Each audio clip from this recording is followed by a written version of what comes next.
तो जैसा कि मैं आपको बतलाया कि there are 4 kinds of case. Case जो है कारक, उसके 4 प्रकार हैं, उसके 4 प्रकार हैं। चलिए, नॉमिनेटिव केस, नॉमिनेटिव को ही सब्जेक्टिव केस कहते हैं, ये तो आपको पता है। Objective case, positive case, vocative case. आप लोग क्या करिए, एक स्क्रीनशॉट ले लीजिए। आज क्या करना है सुनिए। हेलो, आज जो है ये बच्चों को एक पिक अटैच करके थंबनेल से इसका ही कर दीजिएगा, उस मतलब थंबनेल नहीं तो वॉलपेपर या एक इमेज इसका करके ग्रुप में डाल दीजिएगा, व्हाट्सएप ग्रुप में। जिन बच्चों को समस्याएं होंगी वो वहां से देख लेंगे। और केस के 4 प्रकार हैं। केस मतलब कारक, ठीक है, कारक के 4 प्रकार हैं। पहला नॉमिनेटिव, नॉमिनेटिव क्यों सब्जेक्टिव कहते हैं। Example, Sania Mirza played tennis, Sania Mirza played tennis, Sania Mirza tennis खेलती थी, सानिया मिर्जा टेनिस खेलती थी। ये हमारे जमाने की खिलाड़ी थी, प्लेयर थी। सानिया मिर्जा कैसा केस हो जाएगा, कौन खेलती थी, सानिया मिर्जा। जो व्यक्ति वर्क कर रही है, जो पर्सन वर्क कर रहा है, वो होगा सब्जेक्टिव केस। ओके, सब्जेक्टिव या नॉमिनेटिव केस। चलिए, उसके बाद है ऑब्जेक्टिव केस। सानिया मिर्जा का जो वर्क चल रहा है वो किस चीजों पे चल रहा है, कौन से चीजों पे चल रहा है वर्क उनका। सानिया मिर्जा का जो वर्क चल रहा है वो किन चीजों पे चल रहा है, टेनिस पे चल रहा है। तो सब्जेक्ट का वर्क जिस पर हो। An object is a, object का डिफिनेशन है कि an object is a person और थिंग। ऑब्जेक्ट या तो कोई व्यक्ति या कोई वस्तु हो सकता है, which is affected by the work of subject, जो कि सब्जेक्ट के वर्क से क्या होता है, अफेक्ट होता है ना, प्रभावित होता है।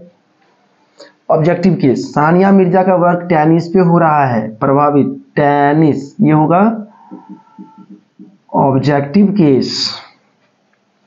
रियाज mother is a doctor, Riya की माँ एक डॉक्टर है। Whose mother is a doctor.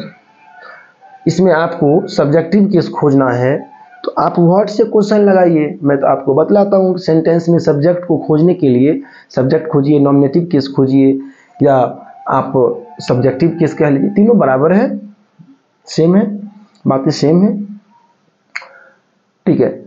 तो रियाज मदर इज ए डॉक्टर, क्या, हुम या व्हाट, तो यहाँ हुम व्हाट से, क्या मदर डॉक्टर है, सेट नहीं हो रहा है, तो हुम मदर इज ना, हुज मदर, हुम या हुज मदर इज ए ना, whose mother is a doctor. Whose जो रिजल्ट आएगा ना, जो आंसर, हुज से क्वेश्चन करना है।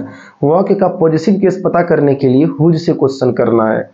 Whose mother is a doctor, Riya's mother is a doctor, ठीक है।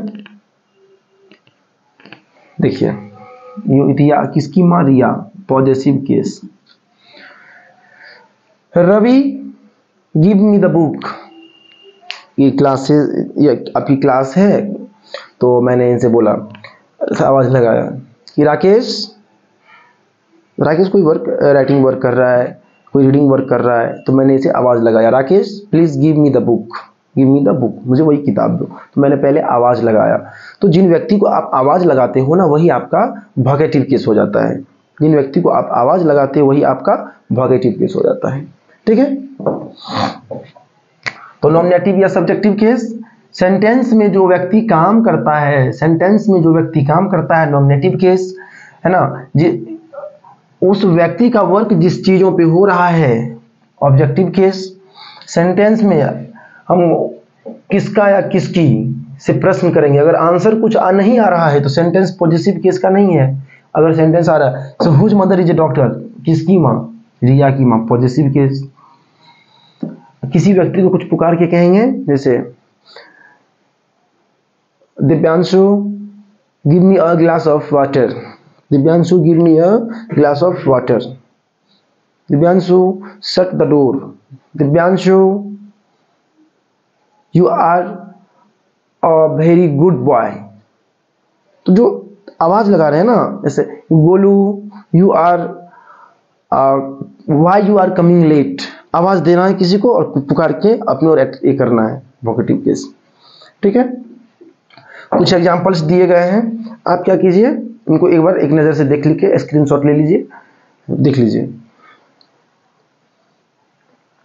चलिए, मैं आशा करता हूं ये जो केस चैप्टर है ये आपको बेहतरीन तरीकों से समझ में आया होगा, आपके कोई डाउट्स नहीं होंगे।